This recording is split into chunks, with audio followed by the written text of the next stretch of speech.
You came to Dubai with $700 and a dream.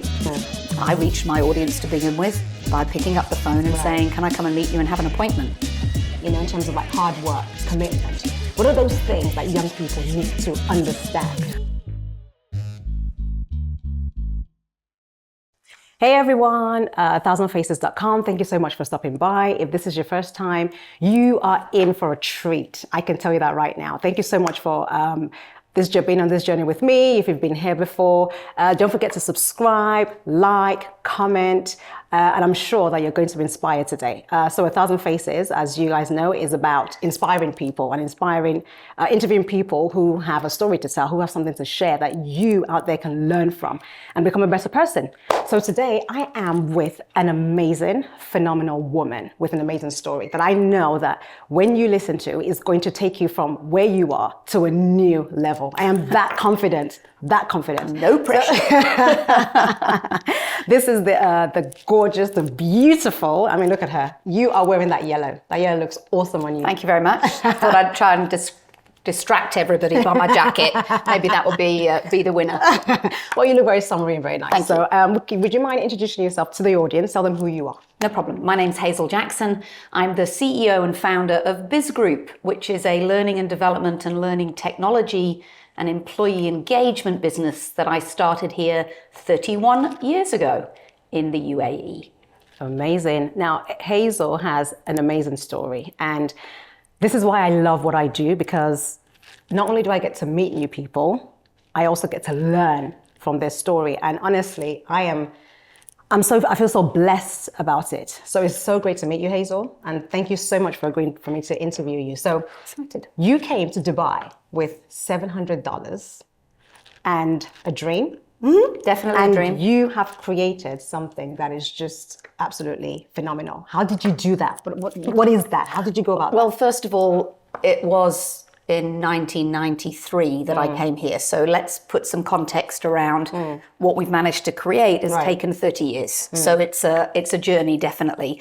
But I came here in my mid-20s and saw a gap in the market. I came to launch a product for a client from London, and I literally fell in love with Dubai back in 1992 when I first came here. And what I saw was a gap. I saw that people were doing jobs and they were doing the best that they could. Right.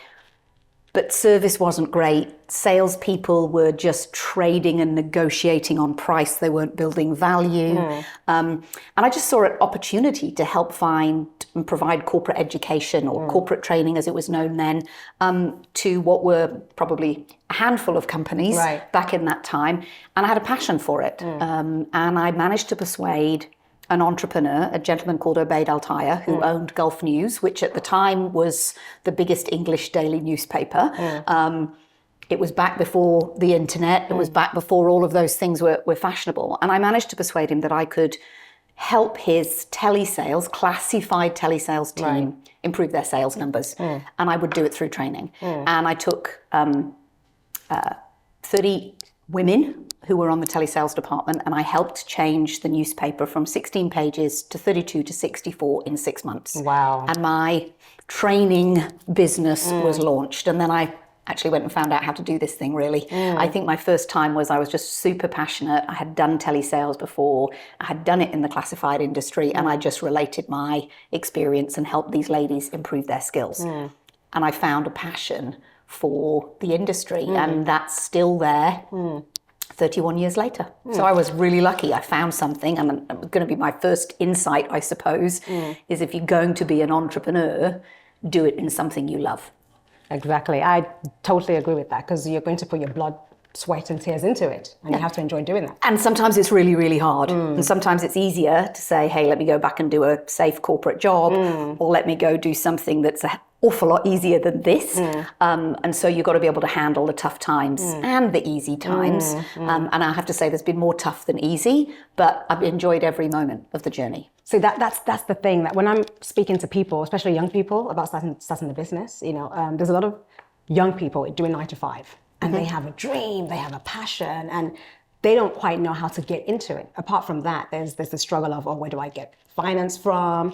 You know, what do I do with this and that? So within the 30 years, what have you put in you know, in terms of like hard work, commitment? What are those things that young people need to understand that you can go into it? But first of all, I think anybody who's young and a budding entrepreneur right now is going to go, 30 years? What? That's crazy. So first of all, I don't think it takes 30 years. I think maybe I was slow to begin with. Maybe I was naive to begin with.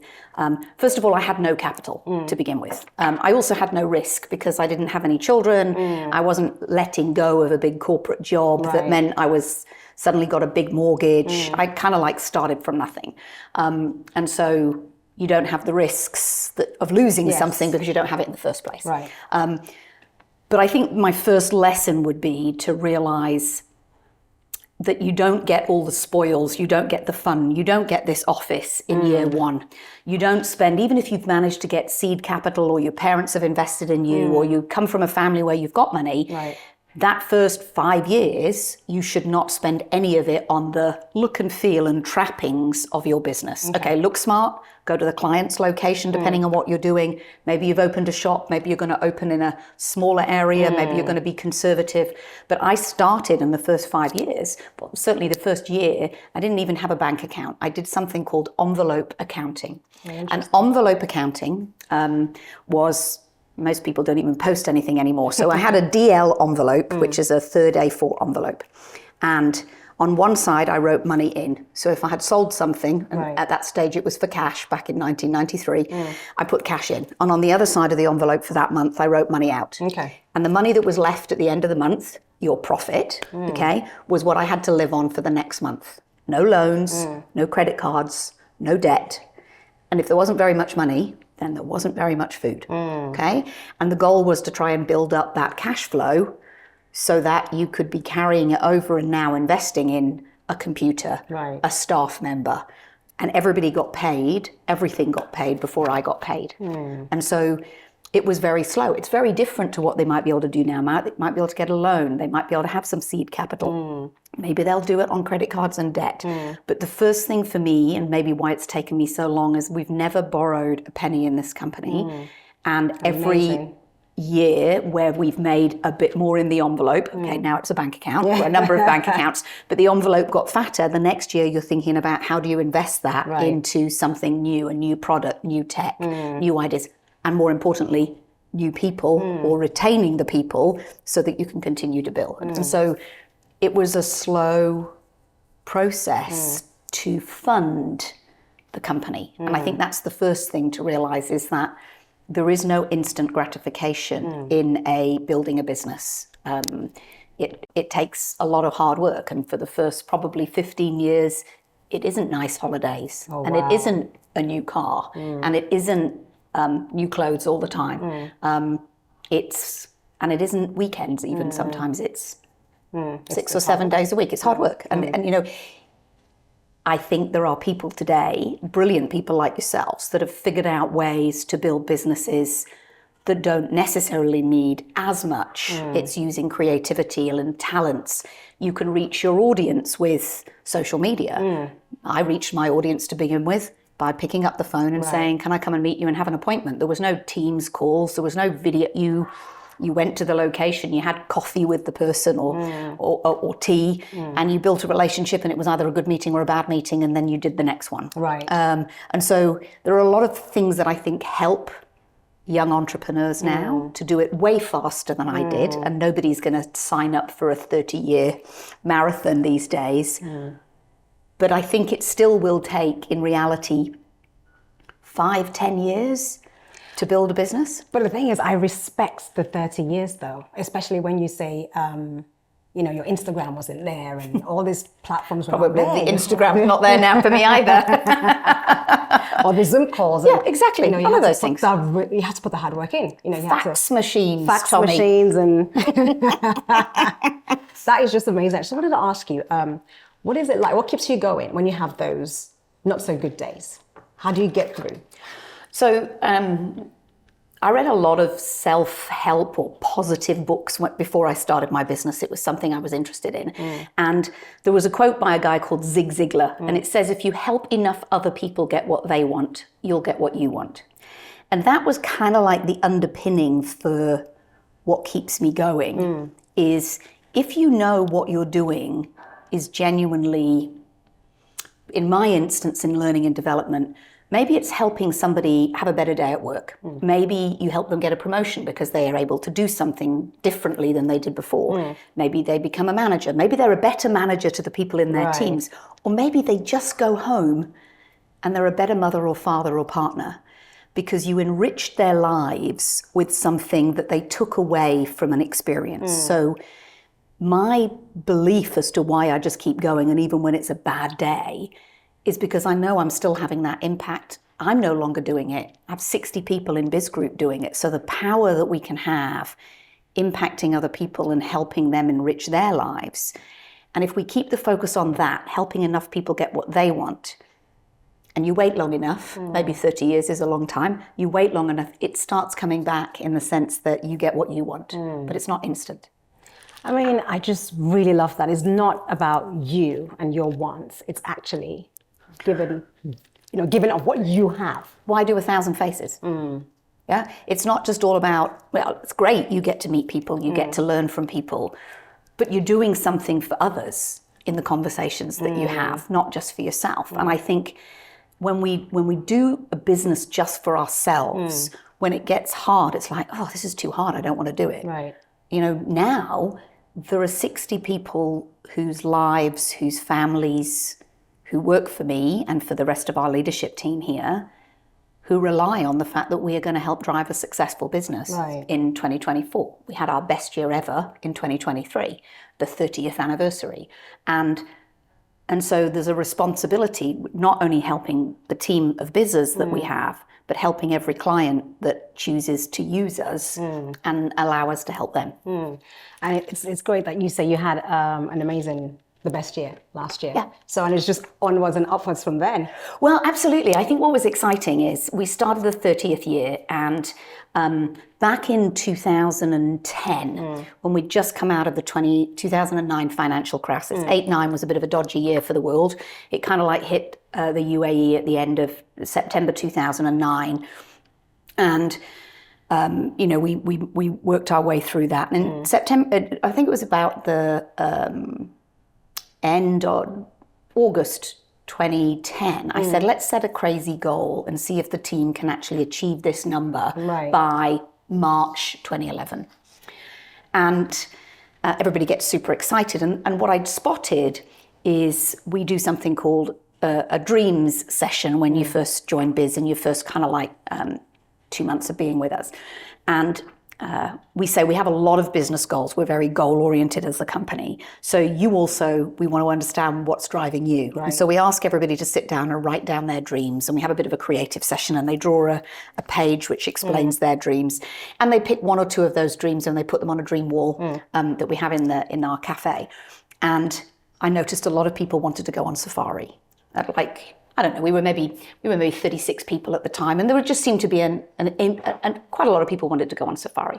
And so I said, if we hit this big goal, we'll go to Kenya on safari. We'll take you all. Oh, wow.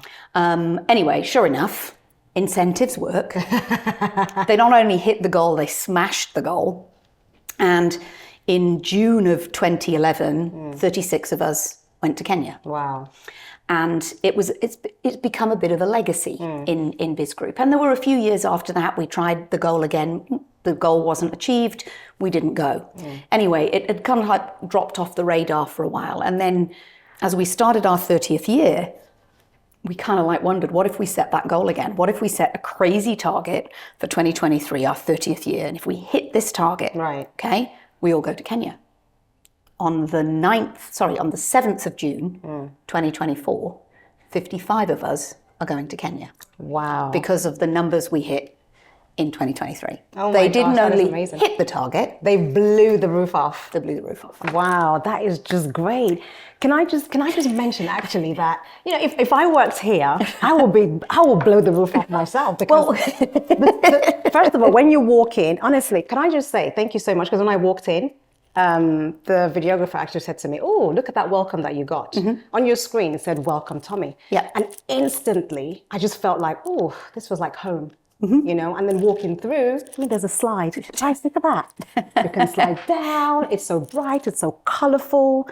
People will want to hit the target, you know. I mean, it's just amazing. It just looks so great in here. Can you tell us about why you've decided to have a space? Does your space look like? Sure. I mean, first of all, we moved into this office in 2016. Now, I can't do the maths that quickly, but I started in 1993. So that is an awful lot of time. My first office was a watchman's room in the bottom of a building in Karama. For those people that know Dubai, that is not the most salubrious location, okay? It was a room that had 3 desks in it, and, you know, no client was being invited to that room. And we slowly increased our office space and got slightly nicer offices, and then we moved into Media City when Media City first started. We have a large team building part of our business, and which started in 2004. And we always had a warehouse in Al-Quoz and an office in Media City once we'd grown up. And once we were all playing grown-up games. And building a culture where you have teams in 2 different places is actually reasonably hard. And so we started to look for where could we find a location where we could put those 2 things together. And we were a little bit out of town. We're in Dubai Production City. Then when we made this choice, you didn't have the Jumeirah Golf Estates. You didn't have some of these other areas around you. And that's now I feel like we're more in the suburbs, not just way out of town. And so we created this environment. And when we found a place that has a warehouse, you normally find it doesn't come with a normal office space. So when we saw this, we were like, this is awesome. Also, in about 2015, we'd done a strategy session talking about the future of Biz Group and looking at where we could go as a company. And we'd had a brainstorming session. And one of the things that we had done is talk about what might be our perfect office, okay?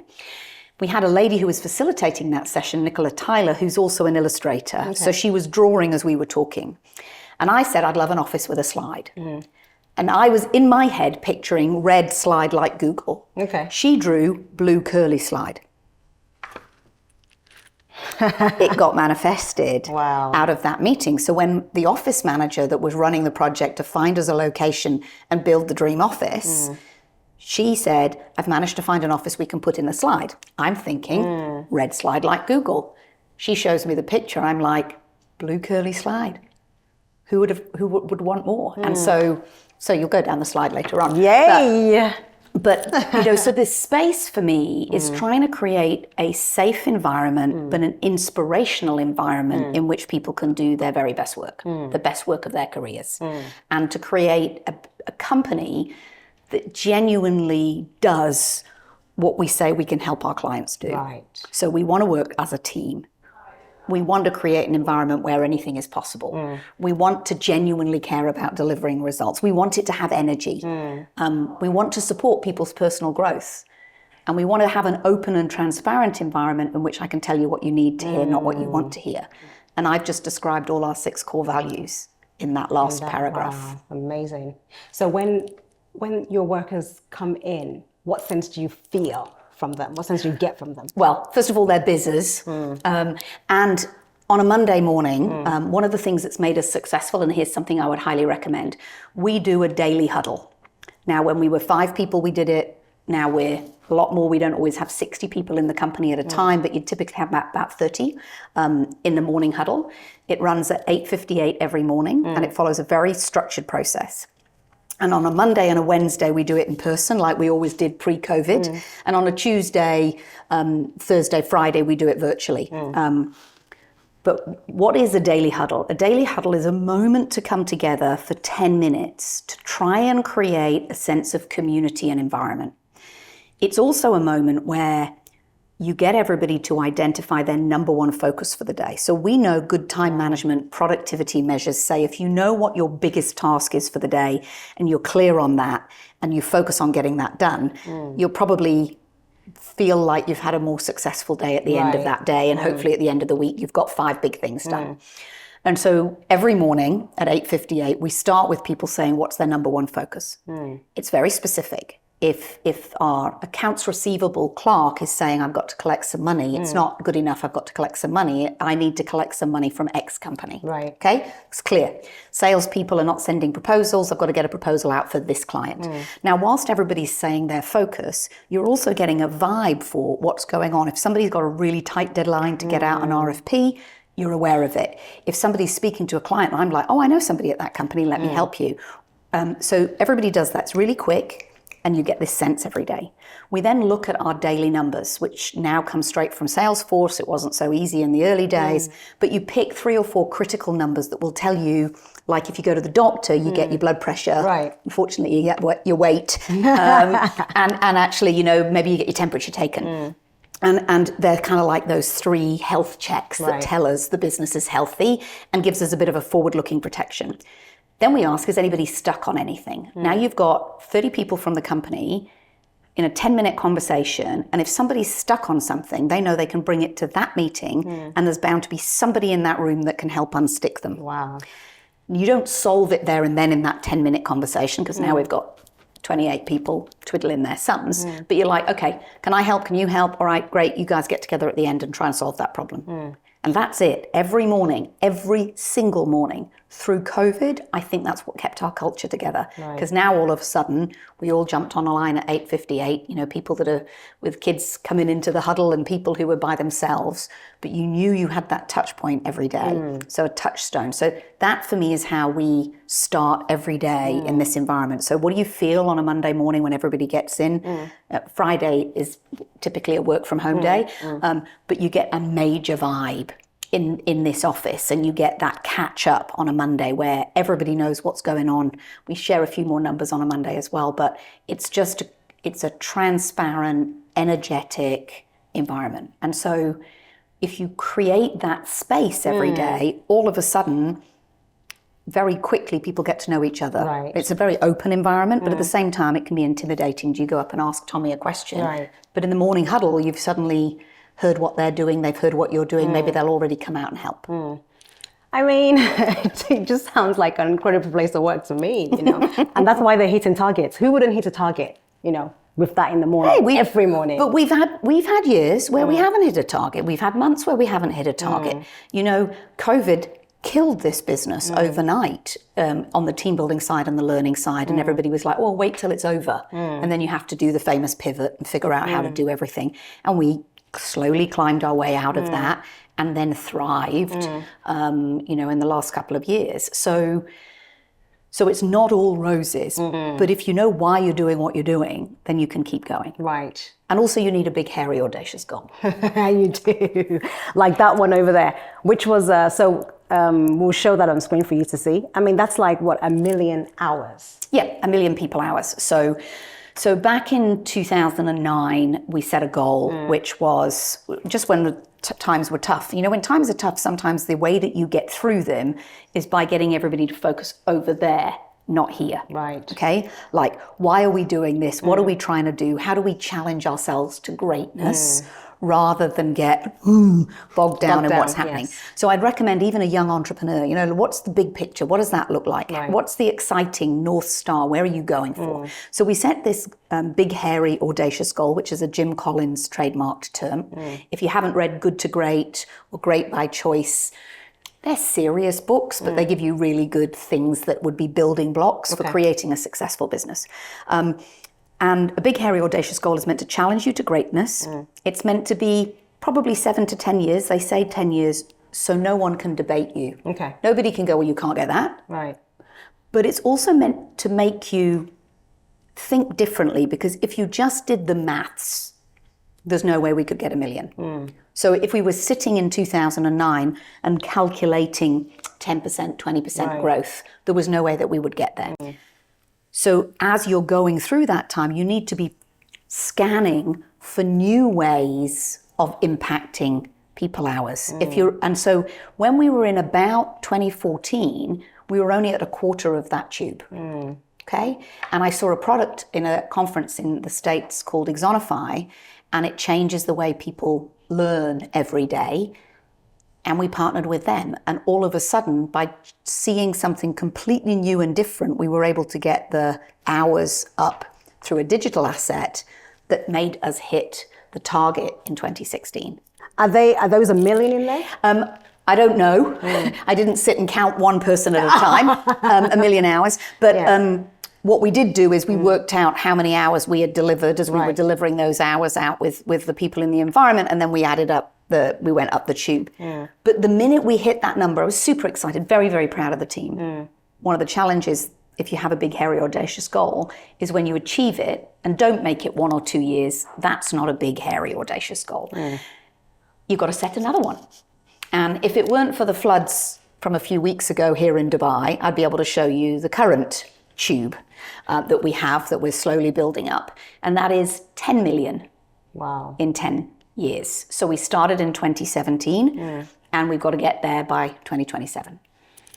And so that tube, unfortunately, all the little balls in that tube, it was on the ground. They all soaked up the water, and so we're getting some new assets to be able to put in there to be able to say where we're doing. But we won't achieve that number unless we significantly escalate our strategy, which is why we opened an office in Saudi, which is why we brought in different products that would help us make that bigger impact and impact more people. So your strategy needs to line up with these big, audacious goals that you have. So when I get home, that's the first thing I'm going to do. Make a big, because I think I make really tiny goals that I can achieve very quickly, but you have to, just make those big ones. And they're great because what you really want to do, it's a bit like climbing Everest. I want to get to the top. Well, first of all, I need to be able to increase my number of steps or my stamina, and then I got to get to base camp, then I've got to get to here. So those smaller goals are great to break down the how do you eat an elephant one bite at a time. But if you don't know why you're doing it, then now 1,000 faces, I don't know how you're doing on 1,000. Where are you up to? I'm on number 180 something. So I have a long way to go. So that's a big, hairy, audacious goal. Right. 1,000 feels like a long way away. Right. And so that would be a good example of if you've had that many interviews and you've met that many people and you've shared that many stories, then you've started to impact way more than 1,000 people's lives. You've impacted X number, you might have another followership target, but actually your real big, hairy, audacious goal is already there. 1,000 interviews. And I need to just keep working at it and just striving, waking up every morning, having a growth mindset and just doing it, even on those really difficult days. And that's okay, because some days it won't work. Some days you'll record an interview and not have any sound. Or some days you'll do some of those other things. But I'm heading there. And so it's okay if I sometimes have to do this because I'm still heading there. I'm directionally correct. Right. Can we talk, when we were upstairs, you have some virtual reality labs, and I just thought that was absolutely amazing. Can you share with the viewers why you have those in your? So I think like one of my nicknames, probably my number one nickname, is What's Next. Part of the reason why I think Biz Group has been successful is we've not remained static as the world has changed. I had a typewriter for my first course, and we've evolved. I'm probably not the biggest techie, but I made sure I hired a lot of people that would keep pushing the boundaries.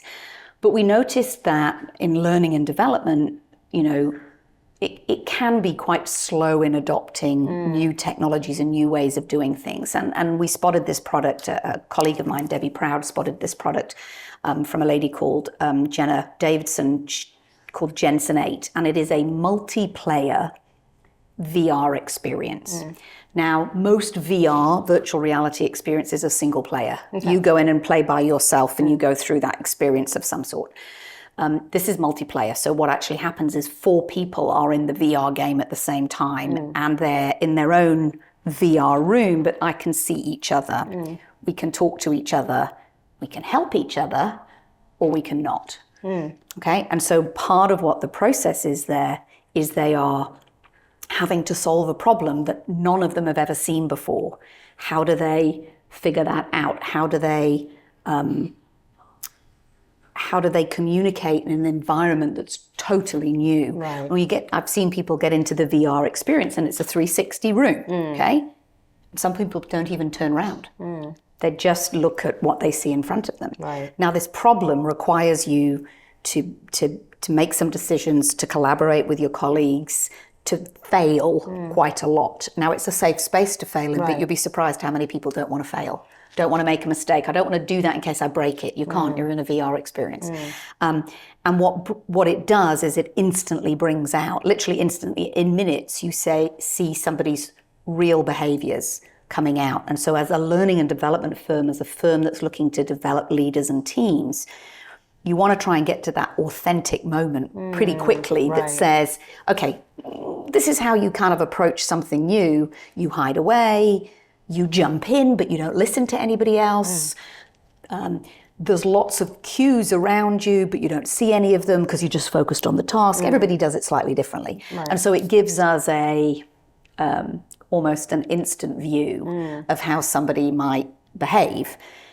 And then when they come out of the VR experience and we talk about what happened, what went on, it's so real and so emotional that they have their own epiphany moment about, if that's how I don't listen to instructions, is this why I'm not managing to succeed over here?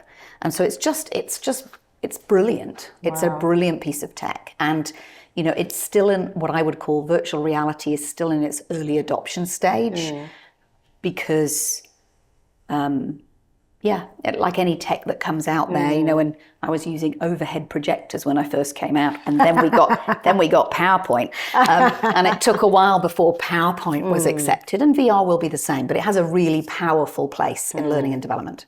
That's incredible. So, I think. What message do you have for companies or organizations that are out there that have just listened to Biz Group? How can you support and help them? Well, look, I think if you're in a corporate environment, so we don't tend to work with individuals, we don't do open programs. Why? Because there's a very important thing to me.